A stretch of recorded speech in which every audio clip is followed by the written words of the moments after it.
Remember, be back so I can bring me home.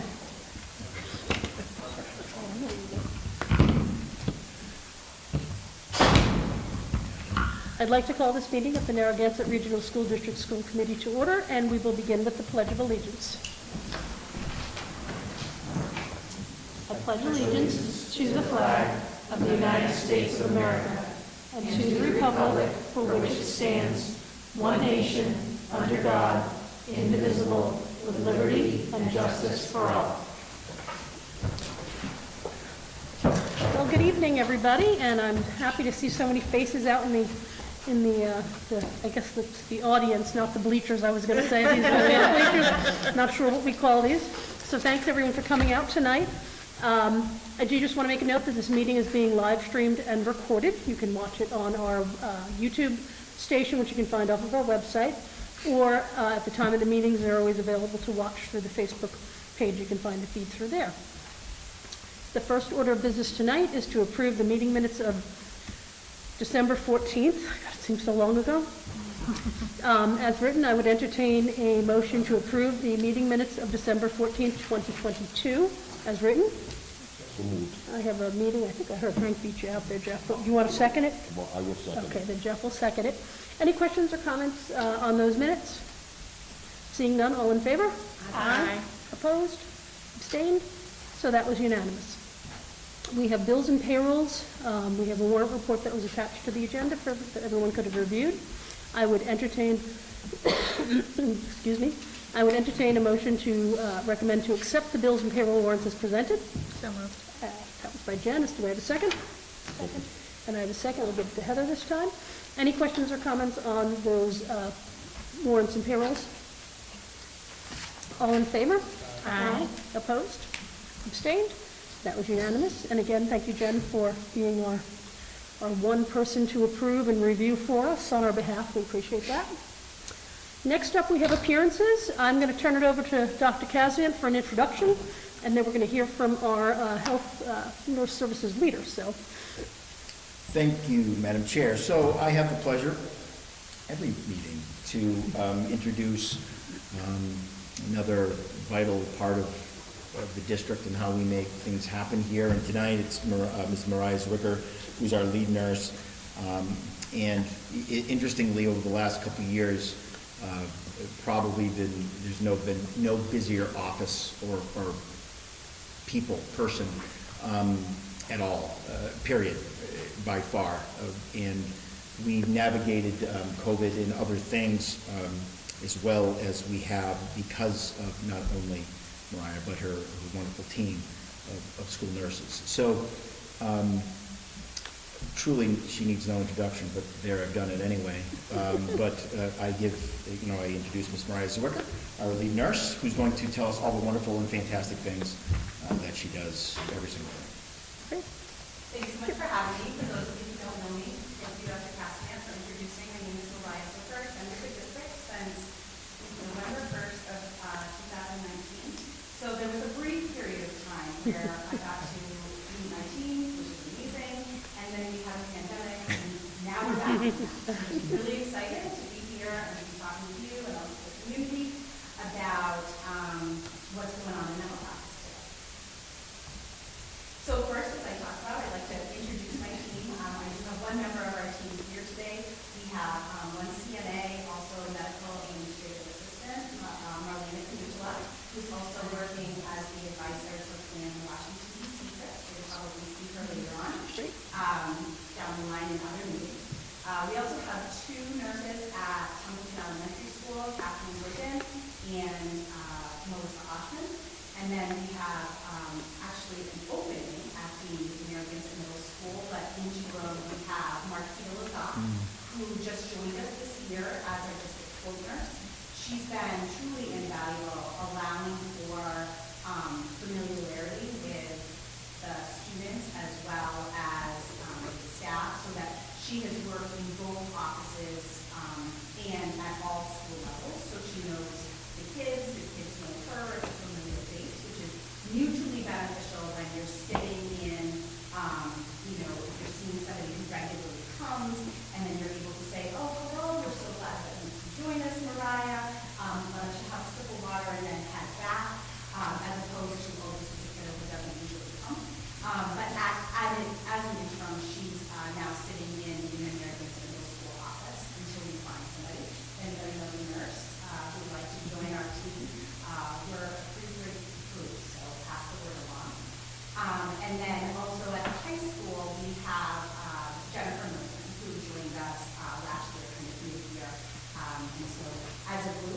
working together to just have healthier children so they can learn better and be happy. Our ultimate goal. As I said, we are excited to get back into the normal routine of school nursing. It was a full-time job before COVID hit, and so it's nice to get back to the stuff that we did before, which was more maintenance and case management, keeping kids in school, keeping kids in class, managing whatever they needed from a healthcare standpoint, but in addition, also allowing for some case management around special needs that happen. You know, we want every kid to be able to feel safe and healthy while they're here, and so nursing is really part of that student support services team. As of today, we have had 8,101 visits to the health office. That includes both health offices. I don't know if you're familiar, but at Templeton, we have 2 full-time nurses in that elementary school for 350 kiddos, and then our middle school and our high school are merged into one health office suite.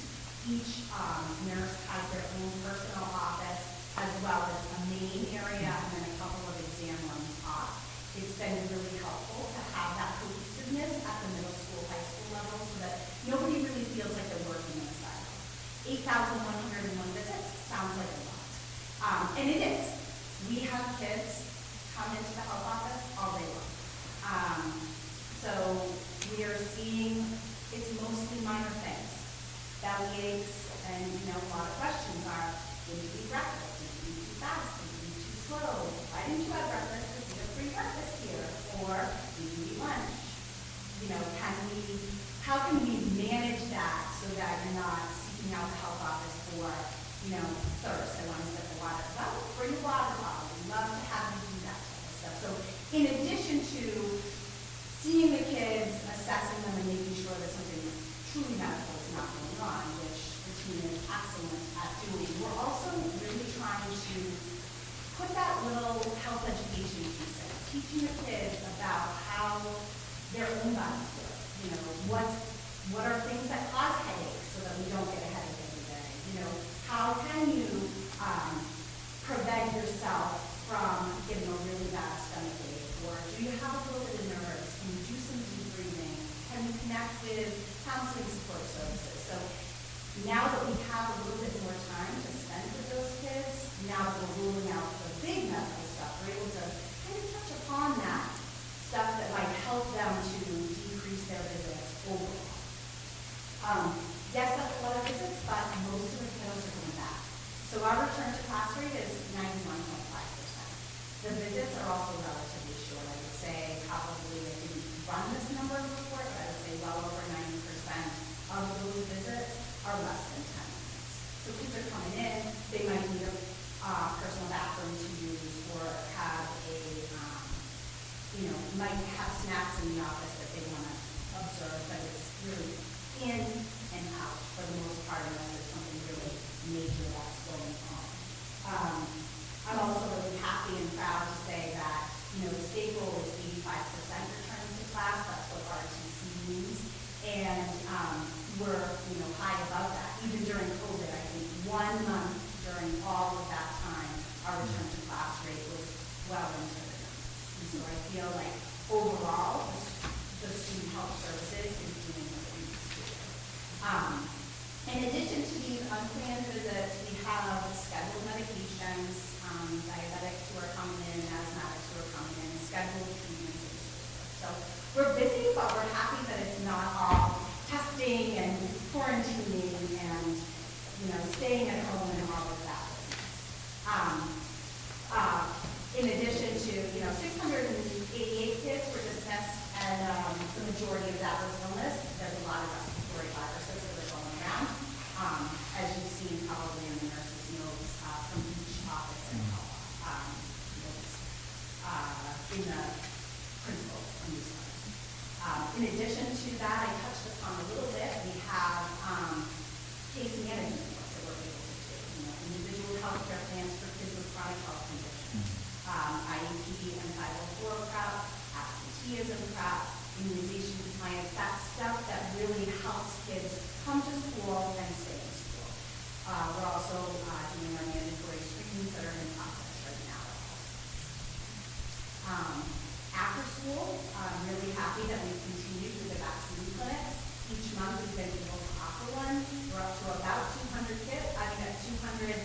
family members, staff members, students, anybody in the community is able to access that. We're really happy that Narragansett Middle School has been able to open up, so that we've been able to open not only to our school community, but also to our community at large. There is a need for vaccines to come to this area, and so I'm trying really hard to not only just take care of our school community, but also the community at large. We'll continue to be offering monthly COVID vaccine clinics and walk-in services. So as I said, we're really busy, but we're glad to not be so consumed by COVID-19 so we can get back to the basics of what school health is all about. Thanks so much for having me. One of the things that struck me, these numbers, because I remember when we presented prior to COVID, the numbers were just, when you start to think about our population and how that shakes down to, if we've got 1,400 kids, that's, I don't know, 4 point some odd visits per kid since school started. That's a lot of visits. My question for you is, though, because I don't think people understand that the second that somebody walks into your suite, documentation is required? Yes, so every student who comes to the health office is documented. So if somebody's just coming to fill their water bottle because that's their water bottle, yes, it is, that's a really good question. So not necessarily is there an intervention that needs to be done with every single kiddo, but sometimes we have kids who just are thirsty or and they forgot their water bottle. So then we're trying to navigate that and again, do that little extra piece of health education to hopefully prevent them from needing to access, at times that are not ideal. Can you come during break and fill it up? Or if you know that your classroom is down the hall, it might be easier to access that, individual stall bathroom than it is to walk all the way up the hallway from the middle school. It's generally a little bit more the older kids exercising a little bit more of their, Free will. independence and navigation of how they fit into the world, which is totally their job. But we are trying, again, to look at kiddos who are, I say kiddos, all students, sometimes they're 18 and way taller than me. But we're trying to navigate the students to help solve their own problems and to kind of manage their own health in access of not having to miss class time to take a trip to the nurse's office. So all of those visits are documented, so every time. For the most part, yes. Yeah, I would okay. say that we may have missed an Sure. occasional one, but yes. My point where I'm going with this is it's not, they just fill their water bottle up and they leave.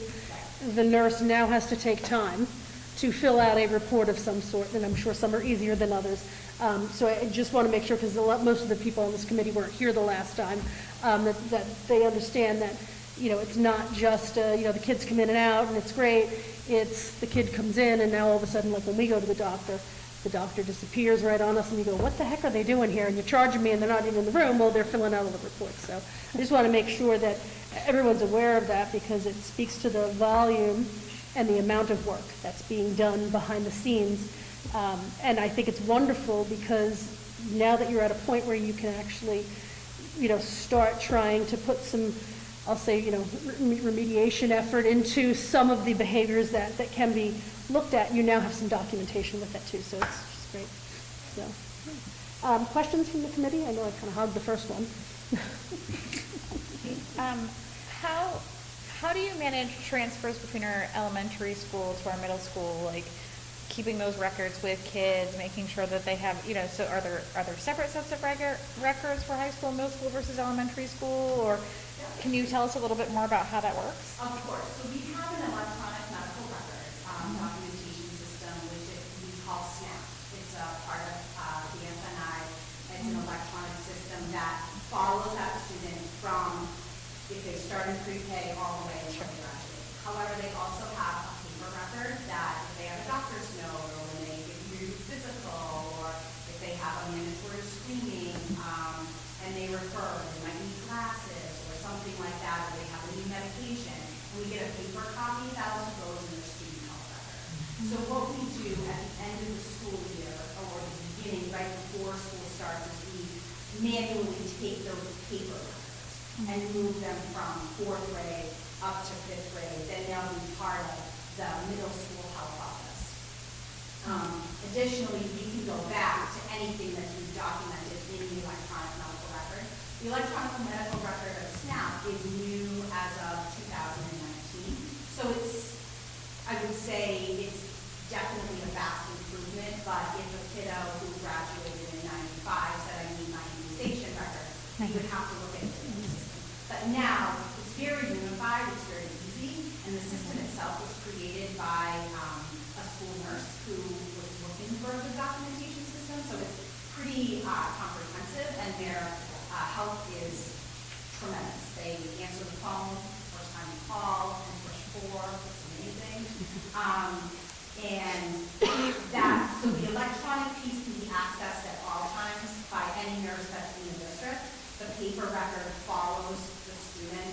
And then this year we have implemented what we're calling pass the torch a little bit, where the school nurse, for instance, Melissa Oshman does pre-K kids up to 1st grade. So her and Catherine Gogan, because Catherine Gogan, they see all the same kids from pre-K to 4. But if you're doing case management or somebody with chronic health needs, there was a discussion between Melissa and Katie who came together and said, these are the ones that I've been watching. This is something you need to follow up on. And this student just got glasses, and they lost them, of course, because they're 7, and that happens. Or they're 17, and that also happens. 57. Or 57. Hypothetical. Right. And then we also did that from Catherine Gogan to, at the time it was Patricia Stacy, who takes on the middle school, and then we also did that from the 7th to the 8th grade, so that there really is this ideal. Is it perfect? No. But again, these were the students that I was concerned about. These were the students who regularly came to see me. These are the things I worked on. This student was really sick last year. This student has a new diagnosis of fill in the blank here. So that there's more this continuity of care in the sense that when you're here at Narragansett, we meet you, we know you well, and we help manage your health so that you can be your best self as a student. Any other questions? I kind of want to ask you, like we've been asking everybody, probably with a little different spin on it, is, as you look through this year, I love this, it's been great not having to focus on COVID. You've already mentioned some of the things that you're working on. What else do you have that you're looking to work on?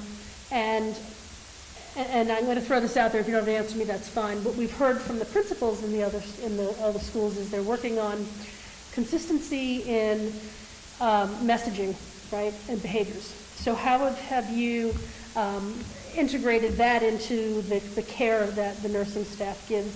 Have you done that yet, or is that something that, because that consistency I think kind of fits into how you respond to things? Yeah, so I would say there's, just let me talk for just a second. So with regards to how we stay home, there's been a lot of re-education about the definition of what sick is, and if you are, in control of your symptoms, or you don't have a fever, you're not actively having a lot of bodily fluids come out of you. Sometimes I forget I'm a nurse and I can talk openly about things like that. So that's not necessarily a reason to always have to stay home. There's been a lot of really great conversations that we've had with parents who have reached out, but we are focused on absenteeism and kind of tracking that and kind of saying, it is day 80 and, you've missed 15 days of school. How can we help you come? Especially if they're saying, I was sick. Well, what type of sick? Is that potentially infectious sick? We're super glad that you stayed home. Is that I don't feel 100% myself? Well, what does that look like? How can we work with you and the additional student support services team, especially, counseling and so forth, to brainstorm, even if you don't feel 100% yourself, being in a classroom, sitting, or actively participating, or doing the best that you can is better than not being there at all. And that's really the message that because for a long time, we wanted everybody to stay home. And that was really hard for us as nurses because we do have assessment skills as licensed medical professionals, and not being able to make those determinations or make those suggestions really felt like we had a lack of autonomy. But now we're getting back into those conversations. Sometimes they're tricky, but a lot of times it's, oh, thank you for clarifying because I really want to get Mariah back and your support to help do that, even though they're really afraid of such and such a chronic health condition, management in school. Let's talk about it. Let's get there. Let's figure it out so that we're present more and we're more present when we're here. And then the other thing that we're doing in addition to that absenteeism piece, our focus is a little bit different, like you said, but it's also focused at our regular visitors who might come every day at math, because math is or every day on Monday because it's really hard after a weekend to come back, or the break. Kids and actually myself really thrive on that schedule and that routine, and so sometimes making that switch is hard. So let's talk about it, let's brainstorm about it, and that looks different at all the ages, but that's the mission for all nurses, is to look a little bit more into that data and to try to get on top of it in support of what our mission is. Kids being in school, being their best selves, and learning to move forward to be ready to enter this world. Thank you. That was great. It's so exciting for me, and I'm going to look to Hank because he's been, and Jeff has been here a long time. We've got a lot of COVID and post-COVID people to get back to what's so important for these kids. And I'm just thinking, we're going to ask Dr. Casavant, as always, for the school safety update. And there's such a tie-in to all of this with keeping the kids healthy and making them feel safe, which makes everyone safer. So it's very exciting to hear that we're finally getting back to the mission of what I would believe that your health office would want to be able to do instead of swabbing and making phone calls to say, hey, your kid's the one kid in the pool who has COVID. Not that that's happened or anything, but yeah. So yeah, that's great. Anybody have anything else to offer? Well, I want to say thank you. This was great. I've been referencing the number of visits often throughout our meetings, so I'm so glad that you were able to come and give us an update on where we are. And I'll definitely look forward to hearing back from you towards the end of the year, probably on what else is going on and the progress we've made in helping our students, because it's so key. So thank you so much. Thanks so much. Thank you. Thanks. Yeah. Anything to add? I would just say that if you were going through the news channels last night, that I think it was Channel 7 did a special on school nurses. There are currently 300 school nurse openings in the state of Massachusetts right now. And the issue, of course, that's an issue, period. We now educate students with a variety of medical issues that 15 years ago, 20 years ago, we would never see in public school, which, by the way, is great. That's great. We want children to be in public schools. The work of this now is no longer just a Band-Aid, a tap on the head, and it's real medical work. I shouldn't have to say that, but I will. And they are essential in a lot of ways. And so I know that there are plans in the state to try to do some recruitment and do some different things, but again, when it comes to the medical piece, and I've said this a lot, is that they are the only folks in a building that can provide medical attention. It's not an emergency. Anyone could do that, but meaning if you had to. But they are the superintendent doesn't tell the nurse what to do. The building principal doesn't tell the nurse what to do in certain situations. People like to think like that. It's that, to put it in that sense, they have a very different, of course, very significant nursing license.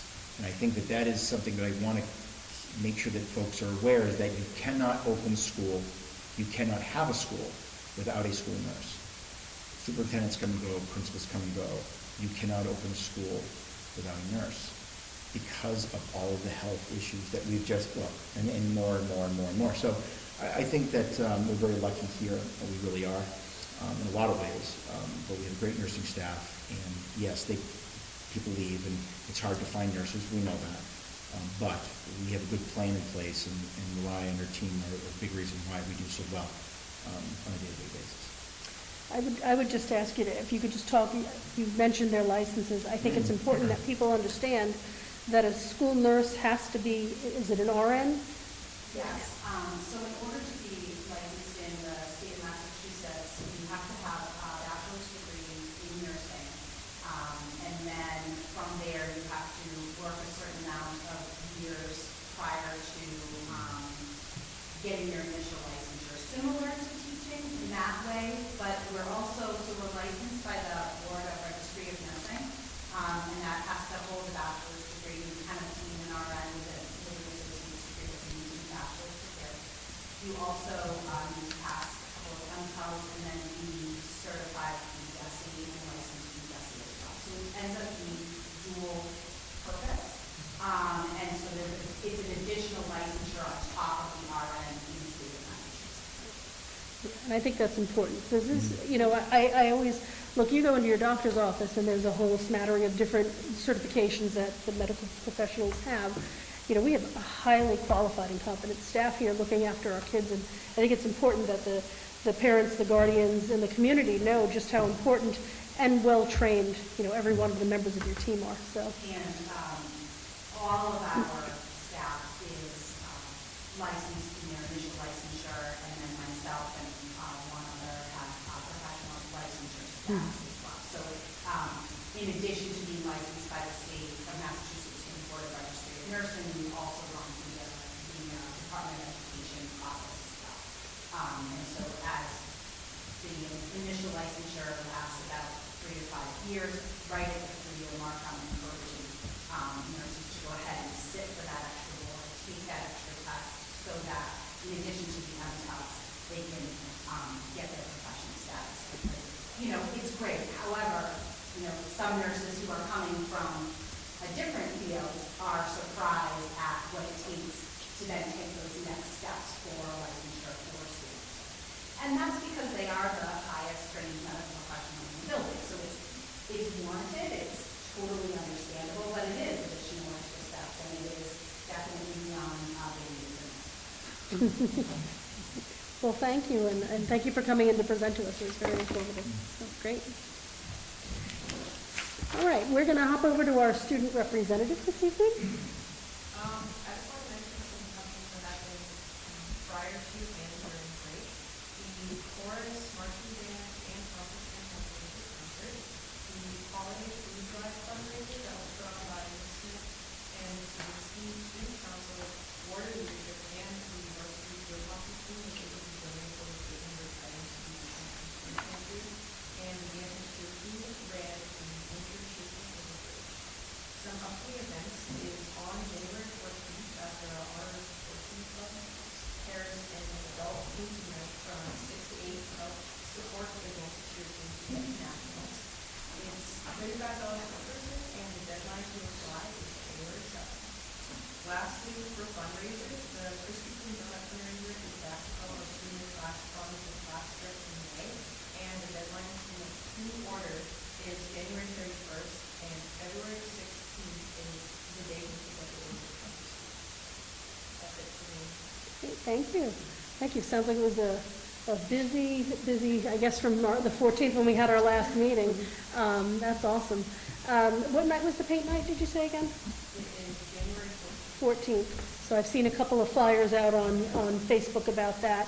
I haven't seen any Krispy Kreme. I assume that will be out shortly. You'll get that posted, so those of us who need our Krispy Kreme fix can get those dozens. And coffee, because I know we have coffeeholic here. Sugar out at the top. There you go.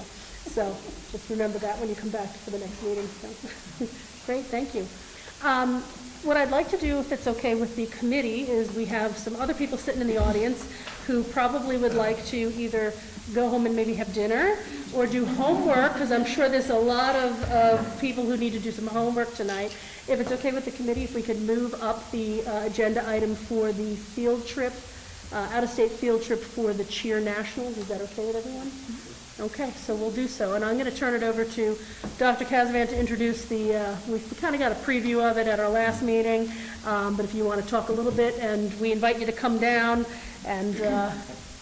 Really, it's impossible to introduce what will be the national champions soon to be. So I can't possibly do that with as much fanfare as the team. But certainly, we've talked about it a lot. We actually dealt with this last year, which is great. So, quite frankly, I'm going to leave it up to the coach to explain, because it's very different this year, going to a different place. The venue's different, the competition's a little bit different. So, although I'm considered a part-time assistant coach, I don't know all the ins and outs. All right, so welcome. I'm Megan Hazelton. I also brought my other coach, Gabby O'Malley, and my 4 very talented seniors with me. We have been together since they were 8th graders, and we have gone through everything through COVID. We competed for the first time ever virtually online. So last year we qualified in the spring, which was in March. And so when we qualified for nationals, there's only a very limited type of nationals. And so we chose a close one. It was a little bit smaller. There's only like 5 of us teams there. And so it was a great starting off one. But the ultimate goal is to actually get a bid in the fall, which means that you can go to Florida. And so the last time that Narragansett has done that was back in 2010, which was 12 years ago. So it is an extreme honor to these kids to be able to get back to that athletic ability.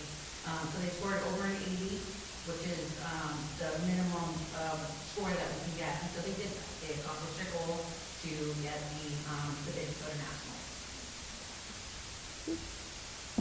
So, Madam Chair, I believe before you is the... Yes, we have so you want to just tell us a little bit about where the trip is? Oh, I've read through it, but just so that the public hears where the kids are going to be heading to. And So there are actually a couple of nationals in Orlando, and so the one that most of the Massachusetts teams go to is Americheer, and that's the same one that we competed back in 2010.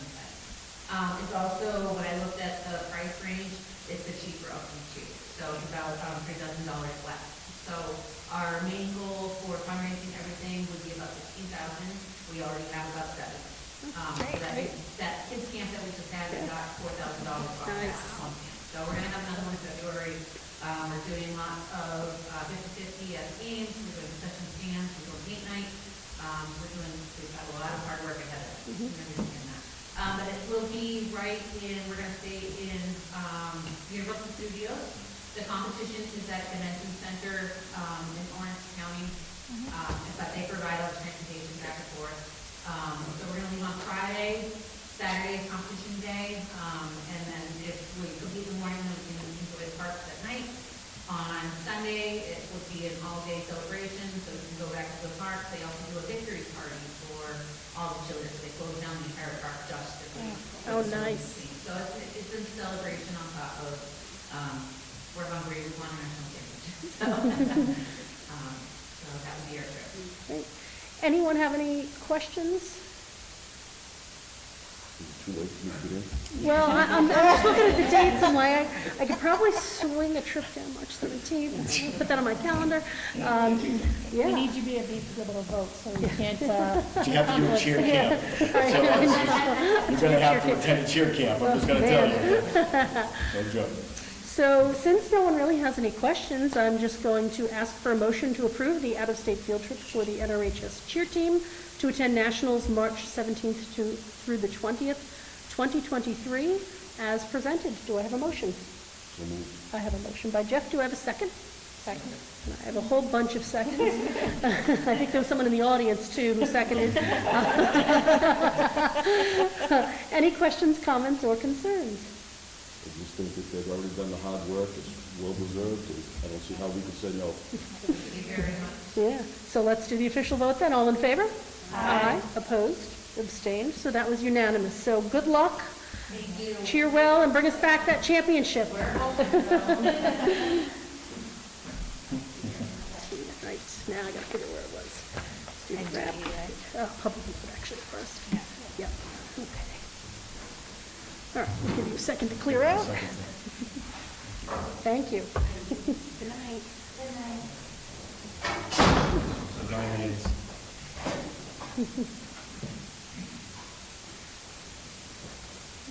Thank you. Good luck. All right, next up is public content. Is there anyone from the public who wishes to speak tonight? Seeing none, we'll move on to NDEA, and I don't think our NDEA rep isn't here tonight. She'll probably be at the next meeting. Next up is our athletic fields upgrade. So I'm going to turn this over to Dr. Casavant and Anne Marie, and you can update. Thank you, Madam Chair. I'll be brief, and I'm actually going to turn it over to committee members. So ultimately, back, well, almost a year ago, we started looking at our facilities. We have one athletic field in terms of, we have a baseball field, but we have an athletic field that almost all of our other sports seem to play on. Yes, we do some of our competitions down at Gilman and Wade, but mostly on the athletic field behind the high school. So it takes on a tremendous pounding with a lot of, we have, I think, 13 varsity sports grand total, and not a lot of places to practice, et cetera. So we went out and we, I would say, got some rough ideas of like, okay, so what can we do here, here, and here? So as you know, there's the athletic field in the back with the track. And if you've never been back there, just honestly look for the giant wind turbine. You can't miss it. And that was built when the addition was completed here. I want to make sure I say that right. 22 years ago. The track itself, and everyone knows this, we've discussed it here in public, that the track is no longer able to be used. It wasn't kept up, and so it literally was deemed unsafe. So, but the field in the middle of the track is, when I say in great condition, it literally is in beautiful condition, but it is pitched too sharply to play any games on at all, really at all. So ultimately, we have this beautiful field, and we don't have enough places to either practice or play. And the one athletic field we do have, we're really doing a number on it. So this went through facilities, we did some outreach, and I'm going to, I want to make sure, Emery, who should I turn over to first, because there's a lot of different pieces here, but. So Rick, yeah, so if you don't, Madam Chair. Absolutely. Our former, our retired. Yet he's here all the Yeah, time. who was part of this conversation back, would be best, and because he did a lot of the initial bird dogging of this He's also played on all of these. And he's, yes, well. leather helmet and the whole bit, Yeah. so, yeah, ultimately. So if we'd love for Rick to talk about what got us here to this point, and then could certainly turn it over to one of the facility committee members or Anne Marie. Yeah, absolutely. Mark, just for the record too, Mark, excuse me. Rick is part of the facilities committee as Yes. well. He is a member of the facilities Perfect. committee as well. He's still on. Yeah. Great. So to give you a very quick background on initially what happened in the field, as Dr. Kazan said, 3 years ago, the MIA committee said that the track, just because it's 22 years old, was starting to deteriorate, need resurfacing. So I did contact a company out in New York that does a lot of work in New England. One of their representatives came up, we spent a good part of the morning out there watching the facilities, and he said, we can do the track work, but there isn't a track company in the country that can do anything to control the field is fixed. If you were to get out there and stand and look at that field, you can see how it pitches down, and it's literally the track is starting to collapse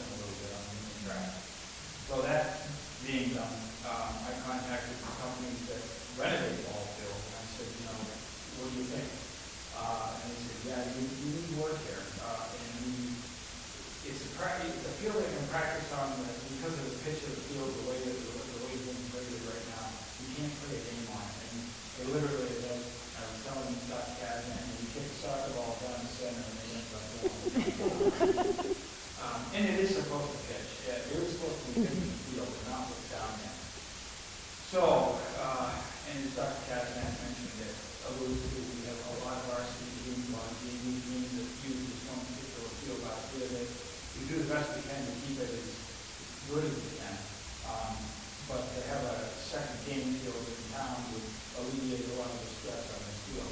So, I have done some preliminary work. I've talked to companies that renovate. I've talked to irrigation companies about if we renovate that field down there, we're going to have to redo the irrigation system. So we've got estimates in place of what this is going to run.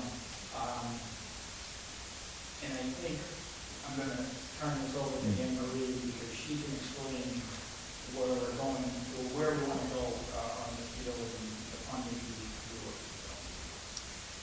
So 6 years ago, we did a similar project. We did our bleachers out on the existing field that we do have. And how we worked those is we took out a bond anticipation note. You can borrow up to $490,000. And basically, it's kind of like a construction loan if you're building a house. You borrow the money and you have that available while you're going through your construction phase. So you're able to pay your vendors as the bills come due. When you're done with your construction phase, you renew that bond and it renews every year. So every year you make a principal payment until it's gone. You can go up to 10 years with it. So that's how we did the bleacher project. The bleachers were $356,000. We borrowed $490 for that initial construction phase because you don't know what your bids are going to come in at. So at the end of your construction, whatever your balance is, it automatically pays down on your principal payment when you go for your next bond.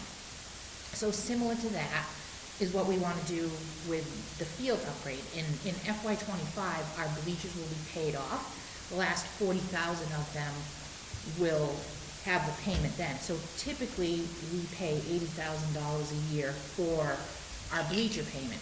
So we're trying to time this whole field project so that construction can happen in FY24, so that in FY25, we'll have the pay down of the balance that we didn't use, plus 40,000 from the leftover bleachers, so that it continually rolls the 80,000, and we're just finishing one project and then going into the next one, and it will just, instead of having a gap of a few years and repurposing that money, it's hard to get it back once it goes somewhere else. So that's why we're bringing this up and hoping we can construct in FY24, and then we'll start the pay down process in FY25. So I think it's important for everyone, just from a finance perspective, to understand, because we're borrowing money, we as a district can't do that without the permission from our member towns. So I want to just make sure that everyone's clear on that. And normally when we need to borrow funds for something like if we're going to do the roof, or when we did the, although actually we didn't, when we did the wood chip boiler, we actually used the savings from the oil to fund that. But when we do typically big projects, we go to the town, we ask for a debt exclusion, it gets on the warrant, the towns vote on it, and they appropriate funds that are for us to use. So this allows us to do this within our own budget, but we still have to ask permission from the towns to say, hey, because at the end of the day, remember, we don't make money. We get funded from the state and the towns, and at the end of the day, the towns are on the hook for everything we spend. So that's why they have a vested interest in approving that. So both the bleachers and this field, we do it within the constraints of our budget that we have. It's no extra money to the towns. They just have to say, yes, we have our blessing to do that. And how they do that is actually by not saying anything. Yes, yes. So how that process works is once the school committee votes, the treasurer has 7 days to send them a letter informing them of what's happening, what our project is. And that letter tells them that you have 60 days that you can, if you, as a town, want to discuss this or whatever, you have 60 days that you can hold a town meeting and you can approve it or you can deny it. Or within that 60 days, you can do nothing, and at the end of 60 days, if you've done nothing, that's an automatic approval. So there's a couple different options that they have, but the important part is whenever we vote, that our treasurer has 7 days to get the process rolling to them. I'm just going to throw it to Hank or Jeff. I know you're on the committee. Did you want to add anything? So it covers all of it. It's straightforward. We've done it in the past a couple of times, so. So, again, I just want to actually thank Rick too. Rick's done a lot of legwork on this, meeting with contractors and everything. As a facilities group and as a school committee group, I just want to say that we've had this, on the docket. We've been looking at this for quite some time. Those areas, not only, they are heavily used by the students, but also the track we talked about, the community can use that for exercising and for socializing, and it's important on that aspect as well. And for us, we just had the cheer team that just left. In order for us to maintain this district and to keep it going, we need to keep our athletic teams, we need to keep attracting students. And this is one of the ways that we do that. So I do think it's there's a lot going on, but this is a necessary project. It's something that, we went through the facilities committee, and it's one of the ones that has risen to the top. And I think, it's been presented, and I think it was well received by Templeton. So, And to the point, we were, as part of our normal course, to discuss with each town our capital improvement list, projects, et cetera, and to talk about things like Phillipston's had some, we just keep having to delay or due to sickness or otherwise, so we have another date. So we're still trying to get before them. And they're going to do it, I believe, as a joint committee between the select board and the finance committee. So, not only the field, not only this issue or this project, we talk about it all to let both towns know and they all have that information, and we've already sent that to them in terms of what we have on the docket, or at least planned out over the next, say, 5 to 7 years. So, again, someone had said something about, well, geez, it's kind of frivolous. At one point we were talking about this, we've got, a lot of, we have a lot of needs and, not a lot of, we only spend $1 once, and which I absolutely agree. And I think we do a pretty good job scrutinizing over every dollar that we spend, bless you. But I would say that without, again, too much hyperbole, it's a safety issue. It truly is. When you use only one field for as many sports as we do, and Rick and company do a great job keeping that field in good condition. You have to give it a break. You have to kind of switch up fields, etc. So, and from another perspective, the town, the district, paid for those fields, for that track and that field. We cannot use them for the original purpose that they were built. We can't. So I don't want to waste money either. So we want to be able to use those fields as they were intended, and we can't. And again, the field, we haven't even talked about track. I was going to say, I think that's my next question. Yeah. So what's so like bleachers, the track, like what is the longer range? Just, I know we have to do this first before we can even Right. look at that, but. Go ahead. We have to do the inside of the track before we do the track.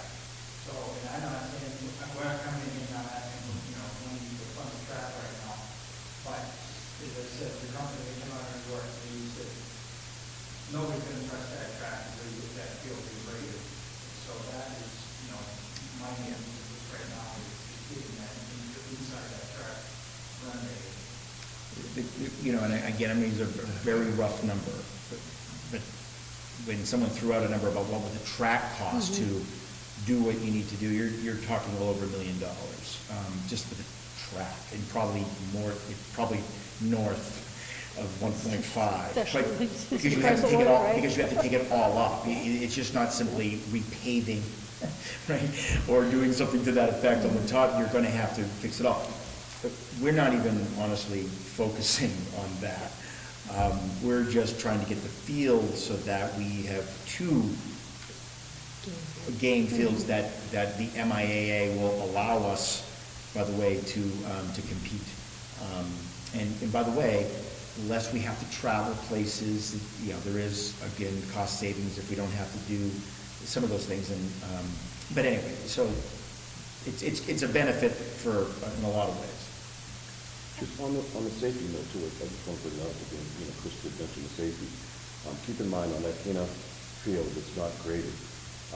Although we cannot use it for athletic events, it is still a practice field, and the students still play out there, and with the water, the way that it runs, you get hard-packed areas there, and as they're running, I mean, there's a tendency for injuries that way too, because certain parts of it where the water sits, you just can't break it up, and it gets really hard.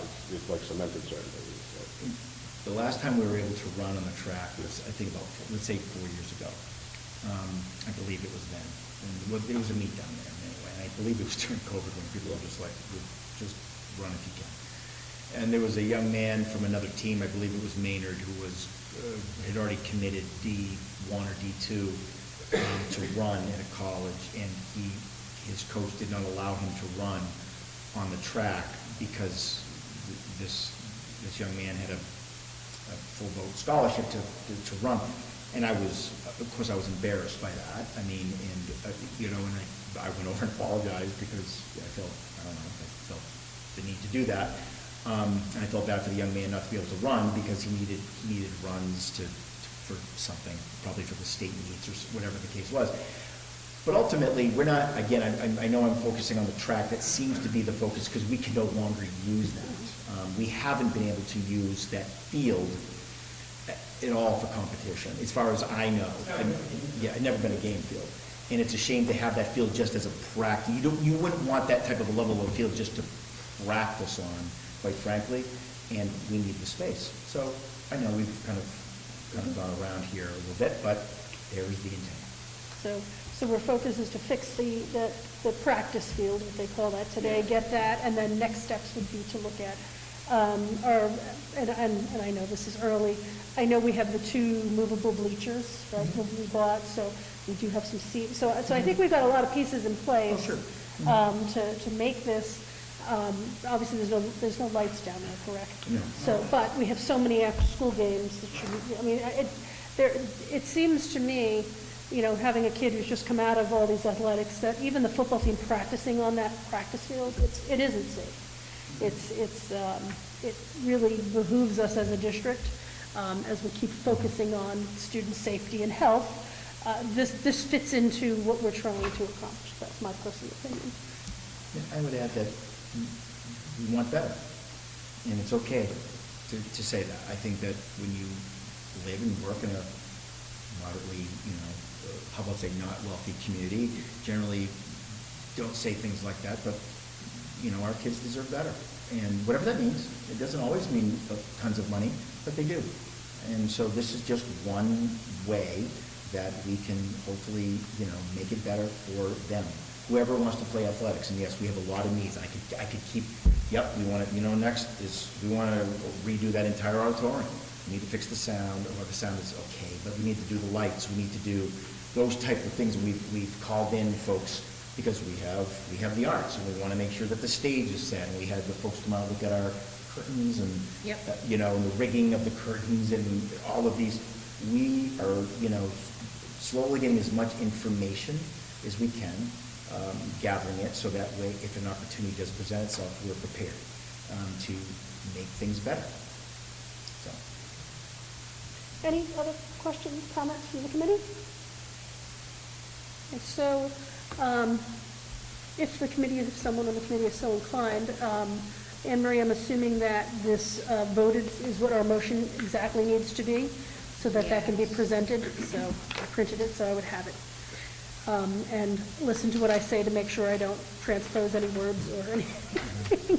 So I would entertain a motion that the Narragansett Regional School District, the district, hereby appropriates the amount of $490,000 to pay costs of designing, constructing, and upgrading sports playing fields, including the payment of all other costs incidental and related thereto.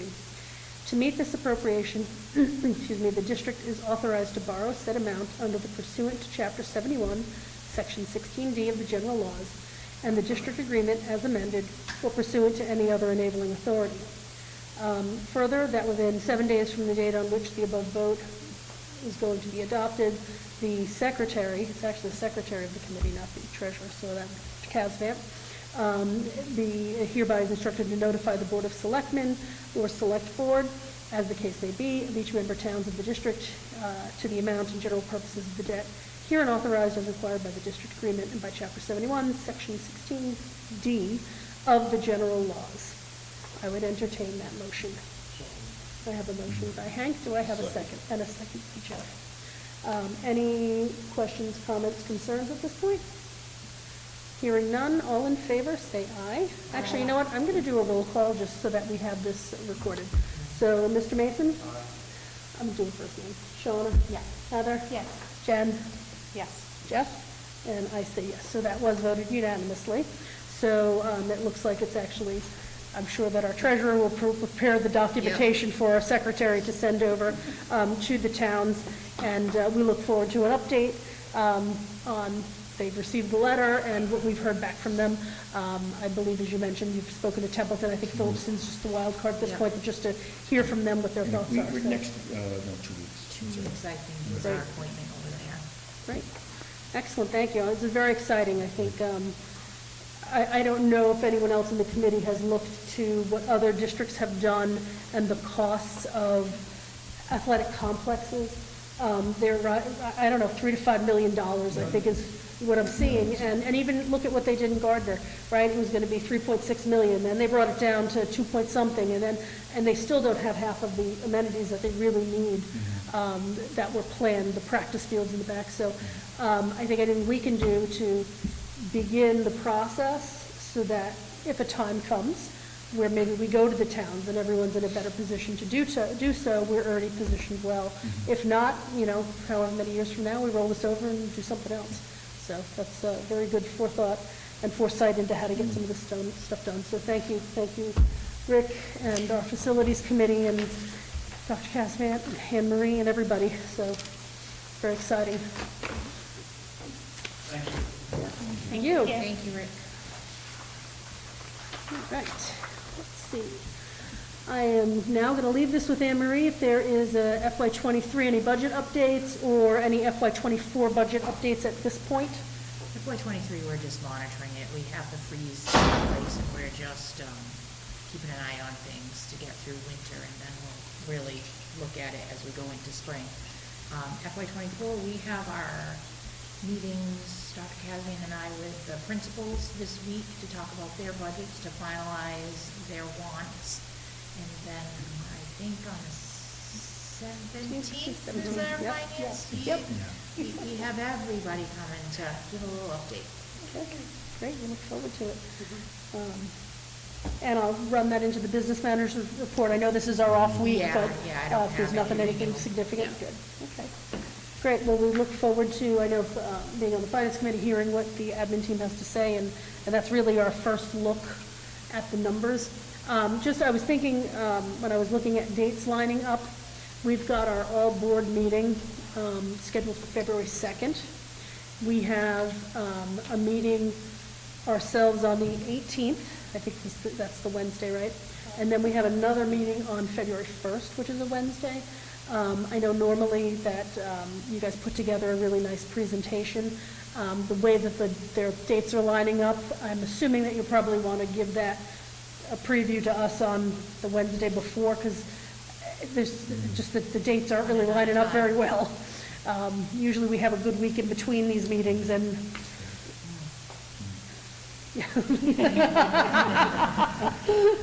hadn't thought that far out yet.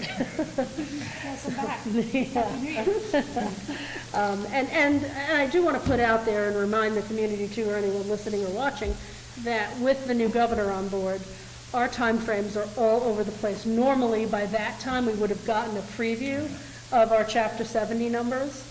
We might not get that till, is it March? It's 2 weeks after. 2 weeks, yeah. after, Yeah. Yeah. So we're really in a weird position to be trying to do this Not meeting, in, but, the end of March, less than, they have till the 30th of March, 31st of March, Yeah. so, which is 2 weeks later than Mhm. normal. so anyways, we look forward to whatever you'll have to share with the committee the night before, and then obviously remember February 2nd at 5:30 in the library is the all boards meeting. So, all right.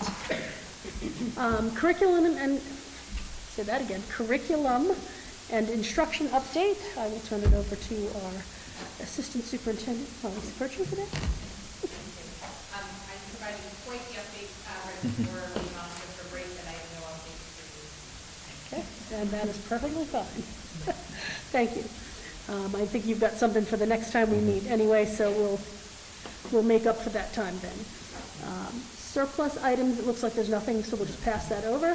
We already did the out-of-state field trip, so we are into our superintendent report, so we'll turn that over to Dr. Kazan to talk about his list of things, including enrollment, school safety, and any other updates that he may have. That So haven't I'm been covered. I'm gonna do a more complete school safety and enrollment next meeting, just because we wanna, well, we don't do the enrollment till the middle of the month anyway, so I'd like to pass over that. What I want to just talk about is, just real quickly, so this does kind of go with the nursing, is that right now we have 22 inpatient COVID in Haywood, and in 75% of all prevalence of those COVID cases, they believe are the new strain, which is of course resisting both natural immunity and of course the vaccine immunity. 370 flu cases, which a handful were hospitalized for. And if you look on the national site, Massachusetts is one of the 6 highest states right now of flu, right? Just the flu, and never mind the cold that never ends, the stomach bug that's going around, etc. So we are, we're a bunch of sickies here. And so we've, and I believe they started today, but it'll be this week. They're going to start up the misting protocol as we did back in the day. We have to do a mixture and do all this stuff, but we're going to start that process if we have not already. And it won't be daily. It'll be probably every other or something to that effect. And we know that we've had good success with that when we've missed it and done a few things. So I just simply say that wash your hands, really wash your hands. If nothing else, do that. So we have a 2-hour delay tomorrow. If you don't know that, we do. The call went out about, thank you, at 5 o'clock.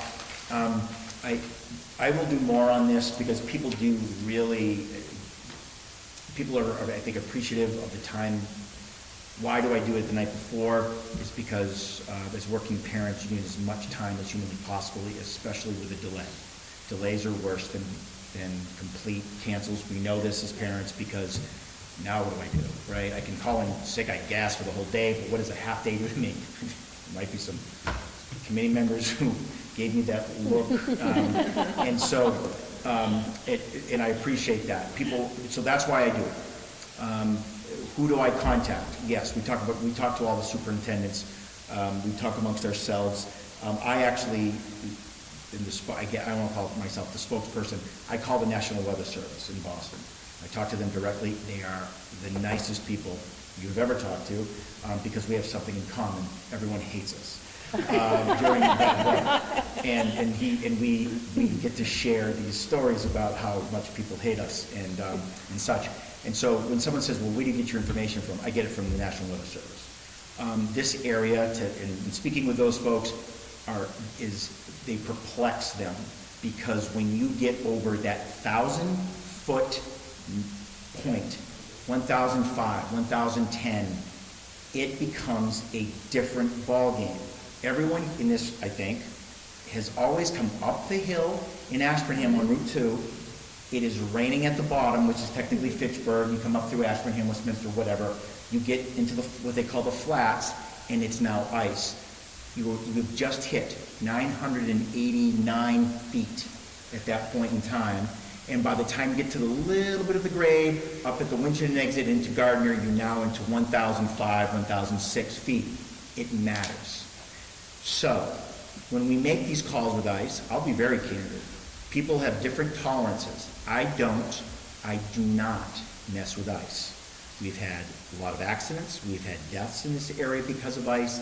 We have new drivers, buses, etc. I know I talk about this a lot. When we do these, it isn't just from the hip. We actually talk to the people whom actually do this for a living, i.e. the National Weather Service. And they will tell you how difficult it is up here. They missed, how many inches of snow did we get last week, right? Or whatever, 2 weeks ago. They were off by 9 inches of snow. They were off by 9 inches. Because once you get over 1,000 feet, it becomes difficult for them to call because not all the temperatures stay the same. So thus, I'm going to say this for the record. I'm actually going to put it in writing and put it out there because I think people, how can you call a snow day? How do you know now? And they'll throw up, and they have tonight, they'll throw up a screenshot of all the temperatures, and it says 5 a.m. 37, 8 a.m. 32, 37. Boston is calling that number. I bet you tomorrow it'll be around 32 and 33, and actually technically, they think we're going to stay at freezing the entire day, which will make for an interesting, not only departure, but Friday. Because Friday now becomes a problem. I'll just tell you that now. So we're going to have to look at that. I just want to say that out for the record, for the folks who do. We just don't roll the dice someplace and make the call. If 1,500 kids, if I'm in charge of that, it's a no-brainer, quite frankly, to make an easy call like that. So it's a 2-hour delay, and if I need a friend, I'm just going to call the National Weather Service. And we'll just commiserate together because apparently we have a lot in common. So honestly, I'm just going to leave it at that, Madam Chair, because the rest of the stuff we'll deal with next week. I always laugh because people are like, so where are you in Massachusetts? It says, when they do the weather and they talk about the hills of north central Mass, that's where we are. We're always cold to get a lot of snow. So to reiterate your point, safety of the students and the staff trying to come in. Of course. We have folks, by the way, we have staff members who come from Worcester, from New Hampshire, Western Mass, like almost close to Springfield. They come from a lot. Those factor into these calls. And again, certainly not defending, but it's important. If people want to know why we do this or how we do it, that's exactly what we do. And then superintendents make their own decisions based on what they can do, and we talk to the DPWs. Okay, 2-hour delay tomorrow, everyone. It is. All right. I don't think there's anything that came up within 48 hours. School committee comments. Any comments from the school committee about anything? I will turn it over to Heather. I only happened to have gotten this hot off the press because I have a 7th grader who actually emptied his backpack when he got home. So there was a save the date put out for the 7th graders today for the ecology school trip that we've already approved. There's an information session next week, next week, so January 10th in the auditorium of the middle school. And they're looking for parents who are ready to commit. They're looking for a $25, it's a refundable deposit to help actually book the time slot with the ecology school. So again, without stuttering this time, it's Tuesday, January 10th at 6 in the auditorium of the middle school. It's an information session for parents and students for the ecology school trip. Anything else? I just want to say welcome back to everybody after actually felt like a nice long break, even though it wasn't quite 2 weeks. I think having that Monday was like just a nice little win for everybody. And I just want to say I hope that everybody has a chance to recharge for the year now. I know now the countdown is to February vacation, so hopefully we'll make it. So. All right, subcommittee reports. Just a couple of things before we go through those. We talked about the change to Board Docs, which is the software we use to manage our meetings.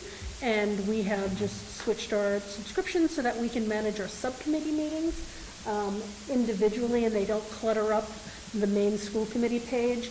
For anybody listening that wants to see subcommittees, upper right-hand of the screen is this little building icon. There's a drop-down. Click that. You'll find all of our subcommittees listed, and the postings for the meetings with the agendas are there, so they won't be on that main page anymore. I did add a note this morning as I'm looking at it. I'm like, we should probably tell people that we finally made that transition. And we're slowly moving all the meetings to the right places, so you'll see that transition happen. I think most everyone's been trained. If you haven't been trained and you want any more training, there's some good watch it yourself videos, or Susan can coordinate additional training.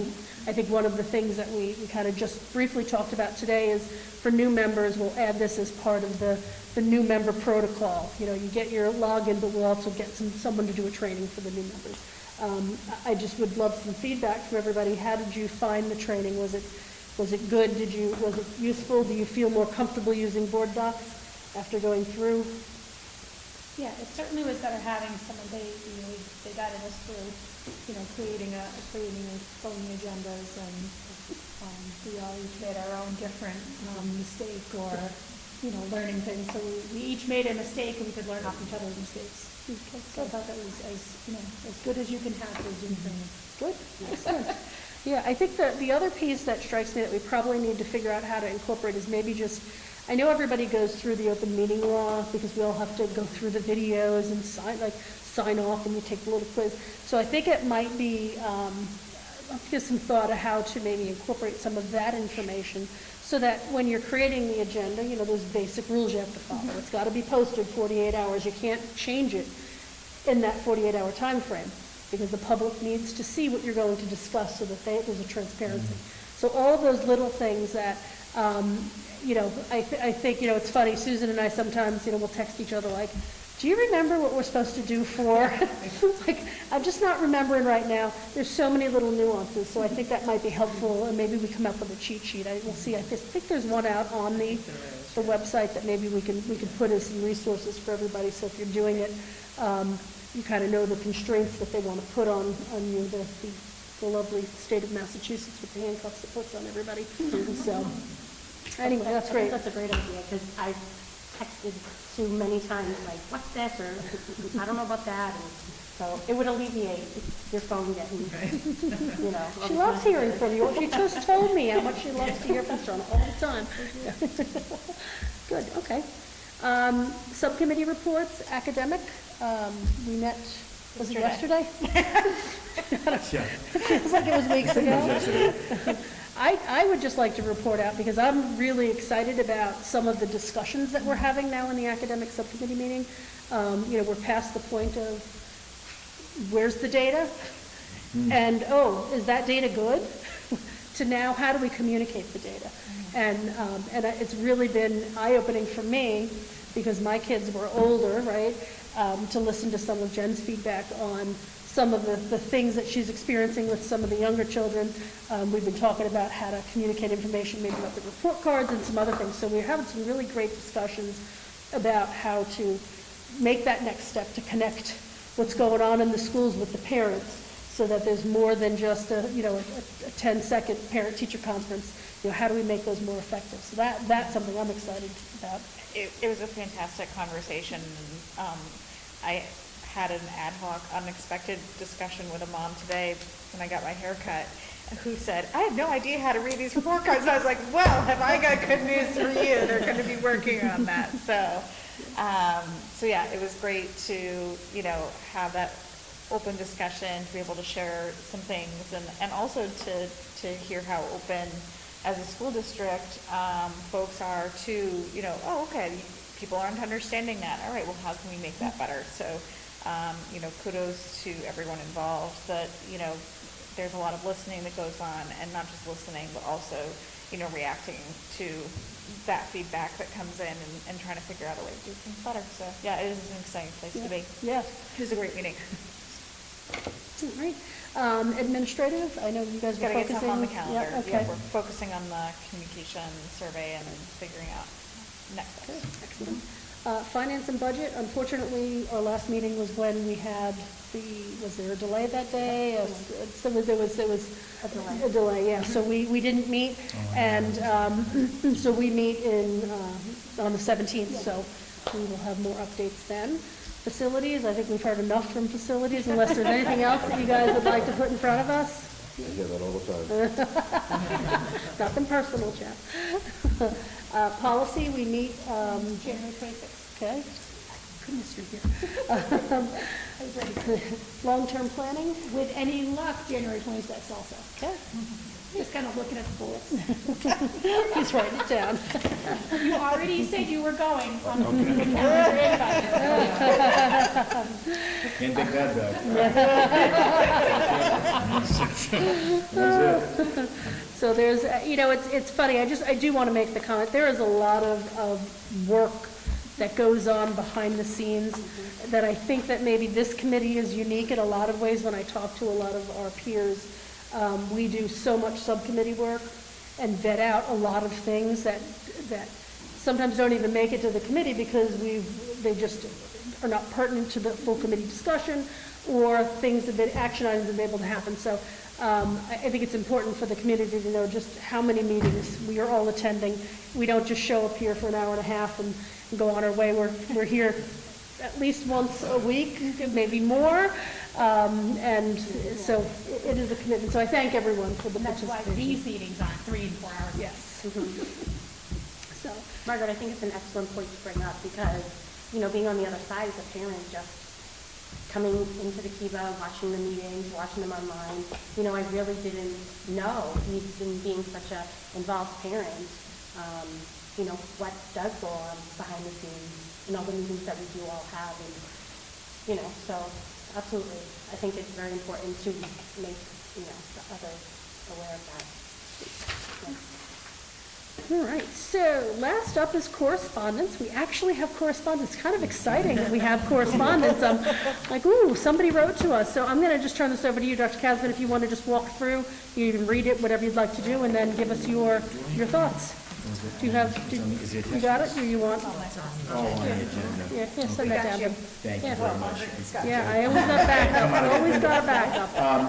Thank you, Madam Chair. So last week, or maybe a week and a half ago, just prior to the break, I received a letter from a Mr. Ed Davis, who owns the property directly across the street.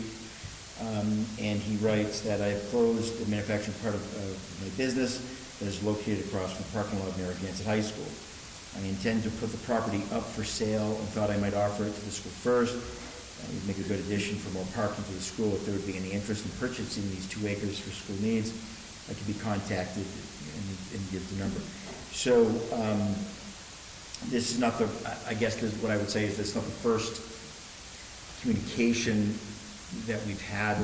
But Mr. Davis, the owner of the property, obviously has written to me and to the committee, and so I wanted to certainly put that on the record and to gain the direction from the committee in terms of either responding, calling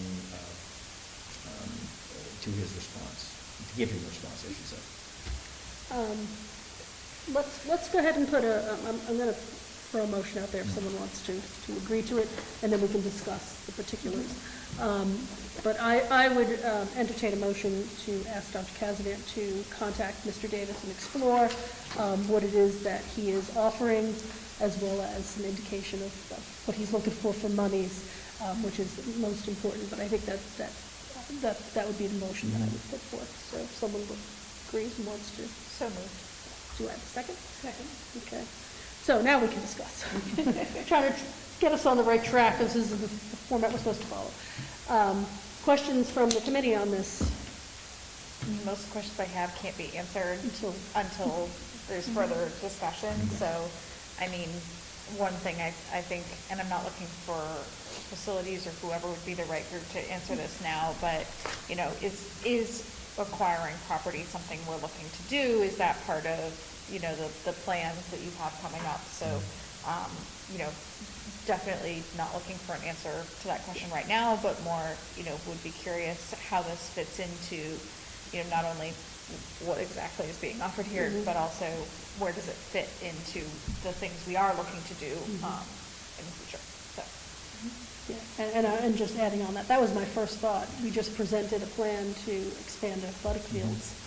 Where are these people going to park if they're running 2 games, right? Sure. So there could be a very good tie-in. Obviously, there's a lot of particulars we need to look at and factor in. But the same thing, what else could we use that property for? Just parking, would there be something else there? But yes, the first thing is exploring the option. And then I would agree that I think that once, if you can come back to us at our next meeting with some particulars, we may want to forward that to the facilities subcommittee to take and really review and make a recommendation back to the full committee. Is kind of where my thinking would be, how we would go. But, maybe he just wants, $1 and 16 clamshells or something, right? What do they sell Manhattan for? And, it's a no-brainer, but that's kind of my thought as well. Yeah, I agree. Well, it was intriguing because of the location, can't get any closer. And, how thoughtful and neighborly of him to give us the first swing at the bat. Yeah, absolutely. Yeah. All right, so we have a motion on the floor to ask Dr. Kazadant to reach out to Mr. Davis and find out all the particulars of this offer, which he'll then bring back that information at the next meeting, assuming that you've been able to make contact. If there's no other questions, comments, or concerns, all in favor? Aye. Opposed? Abstained? All right, so Dr. Kazadant, you can add that to your to-do list. Done. And as Heather mentioned, please thank him for thinking of us first, because that was very nice and neighborly. So, all right, so upcoming meetings. We have a meeting on the 18th, which is our regular school committee meeting, 5:30 right here. I just want to reiterate that we've got January 28th, which is a Saturday at 9 a.m. in central office. We're doing a workshop on school finance. Tracy Novick from MASC is going to come down. She does usually the 70 on 7. 70 on 7. Thank you. I'm having a hard time here. She gives a nice finance presentation. How about we'll go with that? On Chapter 70, usually lasts about 70 minutes, which was why her 70 on 70. She's tailoring it towards our district. She's going to come in to kind of educate everybody a little bit about Chapter 70. It is just a workshop, so no votes will be taken, and it is open to the posted. It's an open meeting, and that's at 9 a.m. on that Saturday, the 28th. And then just a reminder, we have our regular meeting February 1st, which is the Wednesday. February 2nd, we do have the all boards meeting in the library, so just to make sure that those got on your calendar. So I think that is everything, and we do need an executive session tonight. So I would entertain a motion to enter into executive session as per MGL Chapter 30A, Section 21A, for reason number 3, to discuss strategy with respect to collective bargaining or litigation with the UFCW and/or the NDEA if an open meeting may have a detrimental effect on the bargaining or litigating position of the public body and the chair so declares. This meeting will not return into open session immediately following. Do I have a motion? So moved. Do I have a second? Second. So I have a motion and a second. This is not a debatable motion, by the way. We'll do roll call. Hank? Shawna? Yes. Heather? Yes. Jen? Yes. Jeff? Yes. And I guess I have to say yes. So I want to thank everybody for attending tonight, and I will officially close the public portion of the meeting. Thank you, everyone.